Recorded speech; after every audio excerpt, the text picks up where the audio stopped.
Viewers நமஸ்காரம். கொஞ்சம் அரட்டை, கொஞ்சம் சமையல். இந்த மதன காமராஜன் பிக்சரில் மீன் வாட் ஐ மீன் அப்படின்ட்டு போவாங்கள்ல, அப்போது டெல்லி கணேஷும் கமலும் பேசிட்டு போவாங்க. அப்போ தான் அந்த கமலோட பேக்கெட்லேருந்து விழுந்திருக்கும் ஃபிஷ்ஷு, குட்டி ஃபிஷ் அந்த சாம்பாருக்குள்ளே. என்ன எடுத்துன்னு போகிறா, எங்கே எடுத்துன்னு போகிறா அப்படின்ப ரொம்ப பியூட்டிஃபுல்லாக இருக்கும். அந்த மாதிரி இது ஒரு குப்பை மேட்டர். ஆமாம், குப்பை மேட்டர் தான். குப்பையை பற்றி தான் பேச போகிறோம் இன்றைக்கி. குப்பை தான், ஆனால் அதுக்கு அவ்வளோ இம்பார்ட்டன்ஸ் இருக்குது. நம்மளோட நகரத்தில் இல்லை செகண்ட் டவுன் வில்லேஜ் எங்கே வசிக்கிறோமோ அங்கே நம்ம டெய்லி குப்பை மம்மானியாக போட்டுக்கிட்டு இருக்கோம். இப்போ அமேசான் கேட்கவே வேண்டாம். எல்லாருக்கும் அப்படி வீட்டில் உட்காந்துட்டு அப்படி டைப் பண்ணால் ஏகப்பட்ட குப்பைகளோட பொருள்களும் வந்துடும். அதை பேக் பண்ணுறதுக்கு எக்கச்சக்க குப்பை. அதெல்லாம் ஒரு இப்போ சப்போஸ் பெரிய ஃப்ளாட்டுன்னு வச்சுக்கோங்களேன், ஒரு 10 டவர்ஸ் இருக்குது. ஒவ்வொரு டவர்லேயும் 26 ஃப்ளோர்ஸ். அந்த 26 ஃப்ளோர்ஸ்லேயும் ஒரு 13 ஹவுசஸ் அந்த மாதிரிலாம் இருக்குது. நீங்கள் ஜஸ்ட்டு ஒரு வில்லேஜே இருக்குது ஒரு இதில். அதை எப்படி ஆர்கனைஸ் பண்ணுறது? அவ்வளோ குப்பை பயங்கரமாக வரும். அதுக்குன்னே ஒரு ஸ்டோர் ரூம் இருக்குது, அதுக்குன்னே பிரிக்கிறதுக்கு ஆள் இருக்குது, அதுக்குன்னே பண்டில் பண்ணி வெளியே அனுப்புறதுக்கு ஆள் இருக்குது, எல்லாம் இருக்குது. ஆனாலும் மக்கள் என்ன பண்ணுறாங்க? குப்பையை பிரித்து போடணும்னு கவர்மெண்ட் சொல்லியிருக்காங்க. க்ளீன் இண்டியா எத்தனை அட்வர்டைஸ்மெண்ட், எத்தனை பேசியாச்சு. ஆனாலும் எல்லாரும் ஹைலி எஜுகேட்டட் தான், யாருமே பாமர ஜனங்க கிடையாது. ஆனால் அவங்க என்ன பண்ணுவாங்கன்னா, மெய்ட்ஸ் தான் அப்படி பண்ணுறாங்க அப்படின்னு சொல்லிடுறாங்க. அது 3ஆக பிரிக்கணும் இல்லையா? ஒரு ஒரு ஈரக்குப்பை, அப்புறம் ட்ரை கார்பேஜ், அதுக்கப்புறம் ரீசைக்ளிங் பண்ணுற மாதிரி சில விஷயங்கள், பிளாஸ்டிக் பாட்டில்ஸ், பிளாஸ்டிக் அது இது எல்லாம். நம்ம கவர் அது இப்போ போடுறதுக்கு நம்ம இது ஃப்ரீ கவர் நம்ம வாங்கிக்கிறோம். எக்கோ சிஸ்டம் சப்போர்ட் பண்ணுற மாதிரி கவர்ஸ் வாங்குகிறோம், பிளாக் கவர்ஸ். ஆனாலும் அதுக்குள்ளே போட்டு வைக்கிறோம், தனித்தனியாக போட்டு வைக்கணும். ஆனால் மெய்ட்ஸ் என்ன பண்ணுறாங்க? இவங்க அவசரத்தில் ஒர்க் பண்ணிகிட்ருக்காங்க. மெய்ட்ஸ் என்ன பண்ணுவாங்க? கொஞ்சம் வெட்டு இதுவும் போட்டுடுவாங்க, வெட்டு ட்ரை ரெண்டும் சேர்த்தியாக போட்டுட்டு கொண்டு போய் வெளியில் வச்சுருவாங்க. ஸோ எங்கள் ஃப்ளாட்டில் நாங்கள் என்ன பண்ணிட்டோம்னா, யார் வீட்டில் அப்படி வெட் அண்ட் ட்ரை சேர்த்து போடுறாங்களோ அந்த கலெக்ஷன் பர்சன்ஸும் ஓப்பன் பண்ணி பார்த்துட்டு 500 ருபீஸ் ஃபைன் சேர்த்து போட்டிருந்தா. ஸோ இப்படி தான் அதை அவாய்ட் பண்ண வேண்டியிருக்கு. அதுலேயும் கொஞ்சம் மிஸ் அண்டர்ஸ்டாண்டிங் அது இதெல்லாம் வருது. இப்போது நீங்கள் இங்கேயே இப்படி இருக்குதுன்னு வச்சுக்கோங்களேன். ஒரு ஐடி காரிடர், ஒரு எஜுகேட்டட் பீப்புள் எல்லோரும் இருக்கிற இடத்துல இப்படி நடக்கிறது மிக்ஸ் ஆகி தான் வருது. கஷ்டப்பட்டு பாவம் அந்த ஒர்க்கர்ஸ் அவ்வளோ ஒரு ஸ்மெல்லு பயங்கரமாக வரும். அதில் பிரித்து எடுத்து ரொம்ப கஷ்டப்படுறாங்க. பீப்புள் தான் கொஞ்சம் சேஞ்ச் ஆகணும். கவர்மெண்ட்டு எல்லாத்தையும் கவர்மெண்ட் நம்ம ப்ளேம் பண்ணக்கூடாது. பீப்புளுக்கும் கொஞ்சம் சமுதாய உணர்வு, செல்ஃபிஷாக இருக்கக்கூடாது. நம்ம என்னமோ தூக்கி போட்டுரும், அவ்வளோதான். அடுத்த வீட்டுக்கிட்ட பெருக்கி விட்டுருவாங்க பாருங்கள். இந்த பார்டரை பார்த்தாலே தெரியும், குப்பை அப்படியே லைனாக இருக்கும். லைனாக அப்படி பார்டர் பண்ணியிருந்ததுன்னா இந்த வீட்டு குப்பை அங்கே போகக்கூடாது, அங்கே போய் அப்படி நிறுத்திடுவாங்க பாதியில். அது அவங்க அந்த பக்கம் க்ளீன் பண்ணிக்கணுமா. அதனால் அந்த மாதிரிலாம் நடக்கும் முன்னெல்லாம். ஸோ இப்போது இதே செகண்ட் டவுனு ஒரு வில்லேஜ்னு வச்சுக்கோங்களேன். அங்கே போனால் அந்த மற்றவங்க கொஞ்சம் இந்த அசோசியேஷன் வச்சுருக்கிறவங்கெல்லாம் கொஞ்சம் க்ளீனாக குப்பையெல்லாம் இது ஒரு பாக்ஸ் வச்சு அதெல்லாம் போடுறாங்க. ஆனால் நீங்கள் இந்த குடிசை பகுதி அதை பார்த்தீங்கன்னா அவளுக்கு தான் சௌகரியம் குறைச்சல். எல்லா விதத்துலேயும் அவங்க உழைப்பாளிகள், கூலிஸ். காத்தால் போனால் பாவம் புருஷன் பொண்டாட்டி குழந்தைங்க எல்லோரும் ஒர்க் பண்ணுவாங்க. ஒர்க் பண்ணிட்டு டயர்டாக நைட் தான் அதுக்கு மேலே சமைச்சு துவைச்சி பாவம் ரொம்ப கஷ்டப்படுவாங்க. இங்கே வெளியிலையும் வேலை பண்ணி சும்மா சம்பளம் கொடுப்பாங்களா? எவ்வளோ அவங்கள எக்ஸ்ட்ராக்ட் பண்ண முடியுமோ அவ்வளோ வேலைகளை பண்ணிவிட்டு அவங்க போகிறாங்க. அந்த இடத்துல குப்பையை 3 நாளானாலும் எடுக்க மாட்டாங்க, க்ளீன் பண்ண மாட்டாங்க. அப்படியே இருக்கும்.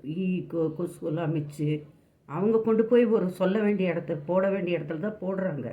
ஆனால் அது கார்ப்பரேஷனோ இல்லை பஞ்சாயத்தோ அதை எடுக்கணுமா இல்லையா? நீங்கள் அங்கே போய் பார்த்தீங்கன்னா தெரியும்.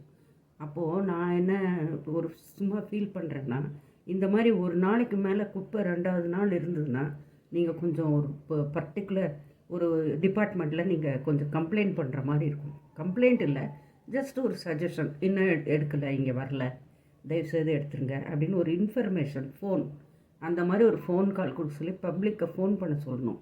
ஒரு கொஞ்சம் வெல்விஷர்ஸ் வந்து பண்ணுவாங்க. அவங்க தான் ஆக்சுவலாக உழைப்பாளிகள். நம்மளுக்காக எவ்வளவோ இன்டைரக்டாக நம்மளுக்கு அத்தனை பேர் சப்போர்ட் பண்ணிகிட்ருக்காங்க. அப்போ அவங்க ஹெல்த்தியாக வாழணுமா இல்லையா? அவங்க இருக்கிற பகுதி சுத்தமாக இருக்கணுமா இல்லையா?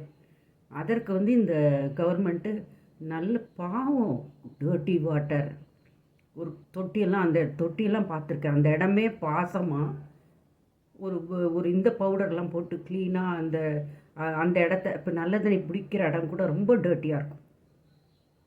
நான் பார்த்துருக்கேன் என்னோடய வில்லேஜ்லாம், பஞ்சாயத்து தான் அவ்வளோ டர்ட்டியாக இருக்கும். பாவம், அங்கே போய் வழிக்கு விடாத குறையா அங்கே போய் நல்ல தண்ணியை பிடிச்சிட்டு வந்து சுமந்துட்டு வீட்டுக்கு வந்து சமைச்சு பண்ணி ரொம்ப கஷ்டப்படுவாங்க. அந்த அந்த மாதிரி இடங்கள்லாம் தூய்மையாக வச்சுக்கிறது. இந்த அந்த பஞ்சாயத்து ஸ்கூலில் முதலே ஸ்டூடெண்ட்ஸ் யாராவது நல்ல இன்டெலிஜென்ட், ஒரு நல்ல பிரைட் ஸ்டூடெண்ட் இருந்தால் அவனை ஒரு ரெப்ரசன்டேட்டிவ் மாதிரி போட்டு அந்த இடத்த வந்து க்ளீன் பண்ணுறதுக்கு அறிவுறுத்தணும். ஒரு பஞ்சாயத்து லீடரோ இல்லை எம்எல்ஏ இருக்கார் இல்லையா, அவர்கிட்ட அந்த பையன் ரிப்போர்ட் பண்ணுற மாதிரி இருக்கணும். அந்த ஏரியாவில் என்னென்ன லைட்டெல்லாம் எரியறதில்ல, எங்கே வந்து ரோடு குறுக்க குழி தோண்டிட்டு அப்படியே விட்டுடுறாங்க, வெஹிக்கிள்ஸ்லாம் போய் தத்தி போய் விழுந்து அடிபட்டு எத்தனை பேர் கஷ்டப்படுறாங்க. ஒரு ஸ்பீட் பிரேக்கில் இடித்து ஒரு லேடி விழுந்து மண்டை உடஞ்சி போச்சு. ஸோ அந்த மாதிரிலாம் நிறைய பாவம் புவர் பீப்புளுக்கு தான் ரொம்ப கஷ்டப்படுறாங்க. மிடில் கிளாஸ் அண்ட் புவர் பீப்புளெலாம் அவங்கள பற்றி சிந்தனை சமுதாயத்துக்கு இருக்கா இல்லை கவர்மெண்ட்டுக்கு இருக்கணும். அந்த ஒவ்வொரு கொஞ்சம் வறுமை கோட்டுக்கு கீழே இருக்கிறவாளும் சுத்தமான இடத்துல வாழணும், சுத்தமான தண்ணியை குடிக்கணும், அவங்களும் நல்லபடியாக வாழணும். அவள் நம்மளுக்கு அவ்வளோ சப்போர்ட் பண்ணுறாங்க பின்னாலேருந்து. நம்மளுக்கு அவள் இல்லாமல் நம்ம நாரி போயிடுவோம். அந்த மாதிரி அவ்வளோ ஒரு வேலைக்காகட்டும் முடியாத, இப்போ வயதானவர்கள்லாம் இருக்கிறதுல அவங்க தானே வேலைக்கு வந்து க்ளீன் பண்ணி இது பண்ணி தொடச்சி குடிச்சு பாத்திரம் தேய்ச்சி அதெல்லாம் பண்ணுறாங்க. இன்டெரக்டாக அங்கேருந்து வரவங்க தான் வராங்க எல்லாமே எல்லாத்துக்கும். ஸோ அவளோட நலன் நம்ம பாதுகாக்கணும். நம்ம மட்டும் இதாக இருந்தால் பார்த்தாது, அவளோட நலனையும் நம்ம எந்த விதத்துலையாவது கவர்மெண்ட்டுக்கு அறிவுறுத்தி எம்எல்ஏக்கோ பஞ்சாயத்து போர்ட்லேயோ சொல்லி அவளும் சுத்தமாக வாழற மாதிரி கொஞ்சம் ஸ்டெப் எடுக்க வைக்கணும். அதுக்கு ஒரு கிளீனினஸ், க்ளீன் இண்டியா மூமெண்ட்டு ஒரு அசோசியேஷன் மாதிரி ஃபார்ம் பண்ணி ஸ்ட்ரீட் அசோசியேஷன் கூட வச்சுக்கலாம். ஒவ்வொரு ஸ்ட்ரீட்டுக்கும் கண்டிப்பாக வெல்விஷர்ஸ் இருப்பாங்க அங்கே. அதுக்கு ஸ்டூடெண்ட்ஸை நம்ம பயன்படுத்தலாம். ஒரு சண்டே போய் அந்த ஏரியா, ஒரு குறிப்பிட்ட ஏரியாவில் சுற்றி பார்த்து எங்கே ரொம்ப மோசமாக இருக்குது, எங்கே சரி பண்ணணும், அதெல்லாம் கொஞ்சம் எம்எல்ஏக்கும் அவங்களுக்கும் அறிவுறுத்துகிற மாதிரி பண்ணலாம். அதுதான் நான் சொல்கிறேன். குப்பையை வந்து 3ஆக பிரித்து அந்த மாதிரி போடுற இதை வந்து நம்ம அந்த ஹேபிட்டை வச்சுக்கணும். அப்போ தான் அதுக்கு மேலே வந்து அந்த பல்க்கு குப்பையெல்லாம் அது கவர்மெண்ட்டோட வேலை. அதை வந்து குழியை பறித்து அதுக்குள்ளே போட்டு மண்ணை போட்டு மூடிடுவாங்க யூஎஸ்லாம். அதுக்குன்னு ஒரு தனியாக வச்சு இங்கே அப்படியே குப்பையை கொண்டு போய் போட்டு அது எரியுது. திருப்பூரில் பார்த்து நேற்று கூட அது பயங்கரமாக எரியுது. அப்புறம் அக்கம் பக்கம் எல்லாம் டயர் கேர் அதெல்லாம் ஒட்டுக்க எல்லாத்தையும் போட்டு அது ஏதோ ஒரு விதத்தில் எரிஞ்சிருச்சு. பயங்கரமாக தீ. அதை அணைக்கிறதுக்கும் அப்புறம் அதுக்கு பக்கத்தில் பரவிட போகிறதுன்னு பயந்து நடுங்கி எவ்வளோ கடைக்காரங்க எவ்வளோ கஷ்டப்படுவாங்க. ஸோ கொஞ்சம் சமுதாய உணர்வு எல்லாருக்கும் வேணும். ஒரு ஒரு ஸ்ட்ரிக்டாக நம்ம வந்து இப்படி தான் குப்பையை போடணுன்னா இப்படி தான் போடணும். எல்லோரும் நம்ம ரோடு ரூல்ஸ் இது பண்ணணும் எல்லாமே. அதை பற்றி ஒவ்வொன்றத்தை பற்றியும் சின்ன விஷயம் எனக்கு தோணியதை பேசுகிறேன். தப்பாக இருந்தால் மன்னிச்சுக்கோங்க. அதனால் இப்போ இதன் மூலம் ஒரு 10 பேர் நீங்கள் கேட்டிங்கன்னா 10 பேர் சமுதாயத்துக்கு உதவி பண்ணலாம். அதுக்காக தான் நான் சொல்கிறேன். சரியா? Okay, thank you. இன்றைக்கி வந்து இந்த பெர்குலேட்டரில் காஃபி எப்படி போடுறது, குட் காஃபி அப்படின்னு சொல்லியிருக்கேன். அது புதுசாக இப்போ இந்த மறுபடியும் பழசு முன்னே இருந்தது, ஃபாரின்ல எல்லாம் இருக்கும், அது இப்போ மறுபடியும் வந்திருக்கு. அதில் காஃபி சாப்பிட்றவங்க எப்படி நல்லா பண்ணணும் அப்படின்னு பண்ணி காமிச்சிருக்கேன். இது ஷேர் பண்ணுங்கள், பிடிச்சிருந்தா ஷேர் பண்ணுங்கள், சப்ஸ்கிரைப் பண்ணுங்கள். Okay, thank you. நம்ம எல்லாருமே டிஸ்கஸ் பண்ணலாம். நீங்கள் கூட எந்த சப்ஜெக்டாவது பேசணுன்னு ஆசைப்பட்டீங்கன்னா அதை பற்றி ஒரு கமெண்ட் போடுங்க. ஓகே, வேண்டாத இதெல்லாம் நம்ம பேச வேண்டாம். ஒரு நல்ல விஷயங்கள், கண்டிப்பாக சமுதாயத்துக்கு உதவியாக இருக்கிறத மட்டும்தான் நம்ம பேசணும். இந்த வம்பு அது இது அதை பற்றிலாம் வேண்டவே வேண்டாம். அதெல்லாம் அவங்க பார்த்துக்கிட்டும். அவங்க லைஃபு இந்த அதுதான் பரபரப்பாக பேசுறது. எனக்கு வந்து அந்த மாதிரி வியூவர்ஸ்லாம் எனக்கு வேண்டாம். யார் சமுதாயத்துக்கு உதவியாக ஒரு சின்ன உதவி பண்ணால் கூட அவள் தான் எனக்கு வியூவராக இருக்கணும்னு நான் ஆசைப்பட்றேன். வெட்டி வம்பு பேசுகிறவங்க அசிங்கமாக பேசுகிறவங்களுக்கு ஒரேடியாக இது ஒன்லி என்டர்டெயின்மெண்ட் மட்டும் இருக்கக்கூடாது. என்டர்டெயின்மெண்ட் வாழ்க்கையில் வேணும் தான், ஆனால் கூட கொஞ்சம் சமுதாயத்துக்கு உதவி செய்கிற மனப்பான்மையே வேணும். அதுதான். Okay, thank you very much. By.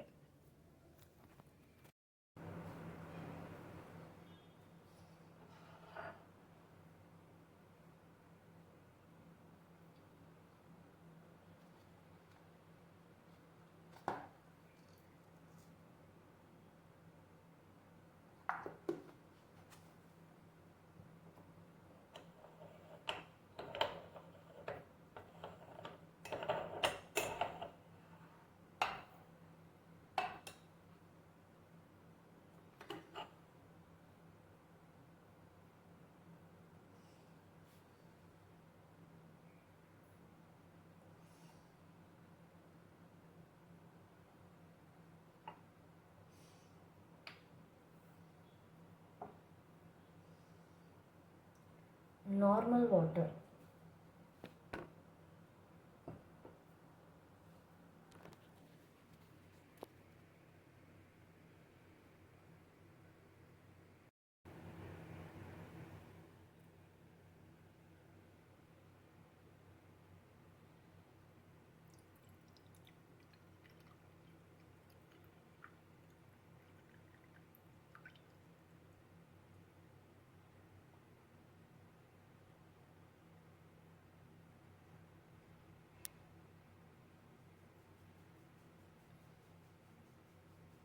இந்த பாயிண்ட் வரைக்கும் தான் தண்ணி விடணும்.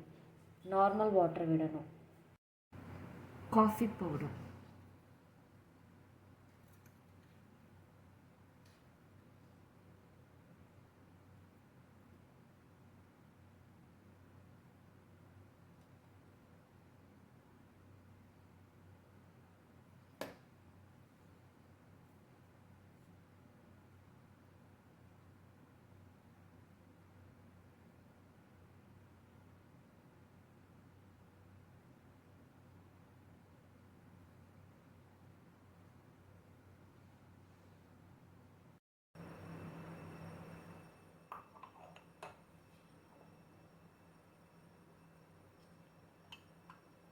empty.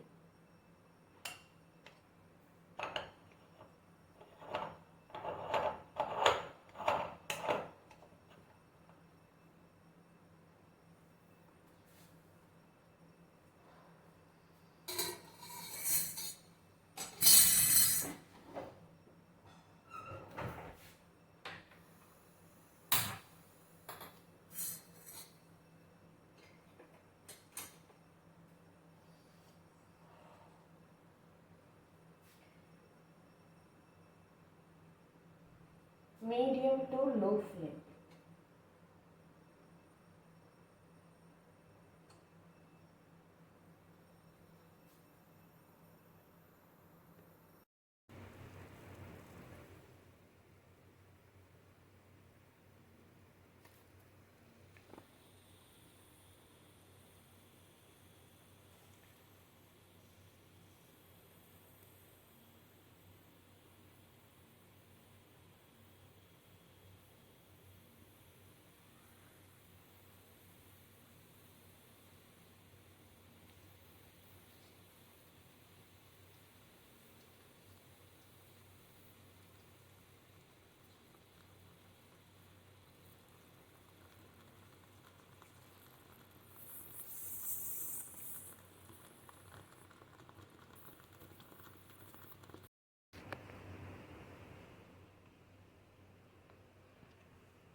Ready?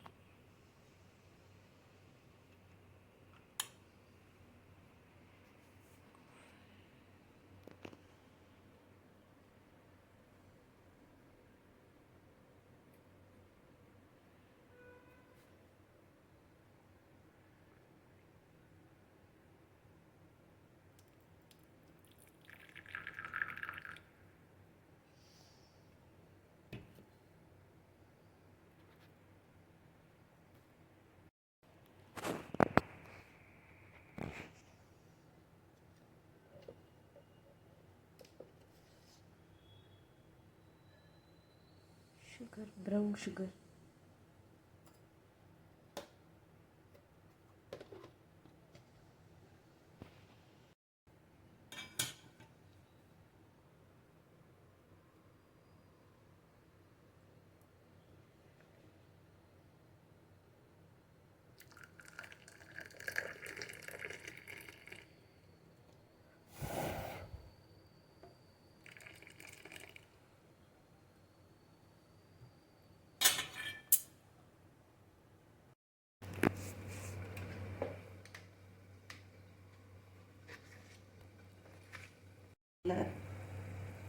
காஃபிக்கு எப்போவுமே அளவாக சுகர் போட்டால் போதும். நீங்கள் இந்த காஃபி டேஸ்ட்டை விட ரொம்ப டாமினேட் பண்ணக்கூடாது. ஃபஸ்ட்டு வந்து ஹாட் மில்க்கு இப்போ நான் சூடு பண்ணி வச்சுருக்கேன்.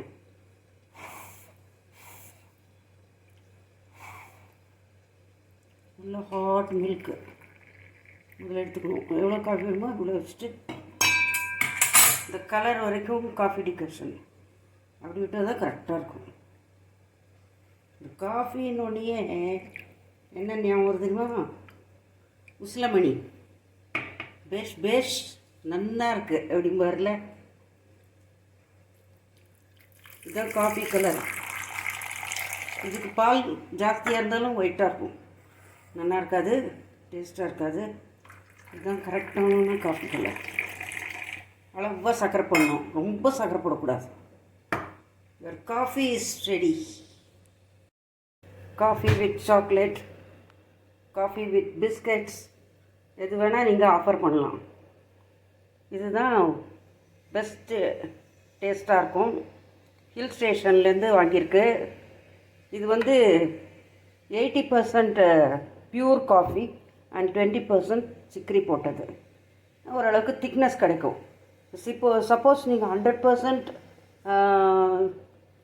பியூர் காஃபி பவுடர் அப்படி போட்டிங்கனாலும் நல்லா தான் இறங்கும். இந்த பெர்க்குலேட்டரில் ஃபஸ்ட்டு வந்து ஒரு சின்ன கப்பு ஒரு ஸ்பூன். இதில் என்ன பெரிய பெனிஃபிட்னா, உங்களுக்கு ஒரு ஸ்பூன் போட்டால் கூட 2 பேர் குடிச்சிடலாம். ஆனால் இந்த மாதிரி ஃபில்டரில் அப்படி பண்ண முடியாது. இப்போ மினிமம் 4 பொடி, இல்லைன்னா ஒரு ஸ்பூன் போட்டோன்னா கொடன்னு தண்ணியாக கொட்டி இறங்கிடும், பொடியும் விழுந்துடும். ஆனால் இந்த பெர்க்குலேட்டரில் என்ன பெனிஃபிட்னா, உங்களுக்கு ஒரு ஸ்பூன் அந்த குட்டி கப்பு மாதிரி இருந்தது இல்லையா, அதில் தான் போட்டோம். அதில் போட்டால் கூட 2-3 பேர் சாப்பிட்லாம். அதை இப்போ ரொம்ப ஓவர் திக்னஸ் இவ்வளோ வேண்டாம் அப்படின்னு ஃபீல் பண்ணுறவா இந்த டிகாஷனை தனியாக எடுத்து வச்சுட்டு இன்னும் கொஞ்சம் தண்ணி இதில் பாதி, இப்போ போன தடவை போட்டதில் பாதி வச்சு இன்னும் கொஞ்சம் செகண்ட் டிகாஷன் எடுத்து வச்சுக்கலாம். அதை ரெண்டையும் ஒட்டுக்க கலக்காமல் கொஞ்சம் கொஞ்சமாக கலந்து கெஸ்ட்டு வரப்படி, இல்லை எத்தனை ஆள் இருக்காங்களோ அது தகுந்தபடி நம்ம காஃபி கலந்துக்கலாம். ரொம்ப தண்ணி பால் இருந்தால் காஃபி நல்லா இருக்காது. அதே மாதிரி தண்ணியாக டிகாஷன் இருந்தாலும் நல்லா இருக்காது. ஃபஸ்ட்டு நல்லா ஹாட் மில்க்கு போட்டு, நாங்கள் ஒயிட் சுகர் யூஸ் பண்ணுறதில்ல, அதனால் வந்து வெள்ளை சர்க்கரையோ கரும்பு சர்க்கரையோ சும்மா ஒரு 3/4 ஸ்பூன் சின்ன ஸ்பூன் போடுறோம். காஃபி வந்து காஃபி டாமினேட் பண்ணணும், காஃபி ஃப்ளேவர். சர்க்கரை டாமினேட் பண்ணால் நல்லாவே இருக்காது. காஃபி மட்டும், டீயாவது பரவாயில்ல, காஃபி இதோ நுரைய எப்படி வந்திருக்கு பாருங்க, ஜம்முன்னு. பெர்க்குலேட்டர் இப்போ ஒரு ஃபேஷன். ஸோ அது ஏன்னா அது பெனிஃபிட் வந்து ஒரு ஸ்பூன், பெரிய ஸ்பூனில் ஒரு ஸ்பூன் போட்டு கூட ஜம்முன்னு இறக்கி டிகாஷன் இறக்கி அப்பப்போ ஃப்ரெஷ்ஷாக போட்டுக்கலாம். இந்த இதில் என்ன ஆகும்னா 4 ஸ்பூனை போட்டு 5 ஸ்பூனை போட்டு அப்படியே 2 நாளைக்கு வச்சுருந்து டேஸ்ட்டே போயிடும். அப்பப்போ ஃப்ரெஷ்ஷாக போடணும் டிகாஷன். ஃப்ரெஷ்ஷாக திக்கு பால் வச்சுட்டு ஜம்முன்னு ஒரு காஃபி குடிக்கணும். ஒரு காஃபி நல்லது தான், எல்லாருமே குடிச்சுக்கணும். ஓகே, ஷேர் பண்ணுங்கள், சப்ஸ்கிரைப் பண்ணுங்க. அப்புறம் சின்னதாக எனக்கு தோன்ற விஷயத்த பேசுகிறேன், அது பிடிச்சதுன்னா கேளுங்க, இல்லைன்னா பாஸ் ஆன் பண்ணிவிடுங்க. Thank you very much. சப்போஸ் நீங்கள் என்ஜாய் பண்ணிங்கன்னா எனக்கு சொல்லுங்கள். Okay, to encourage me. சின்ன ஏதோ ஒரு சப்ஜெக்ட் பேசுகிறேன், எனக்கு தெரிந்த அளவுக்கு தவறு எதாக இருந்தால் முதல்ல அப்பாலஜிஸ் கேட்டுக்கிறேன். சாரி. Okay, thank you.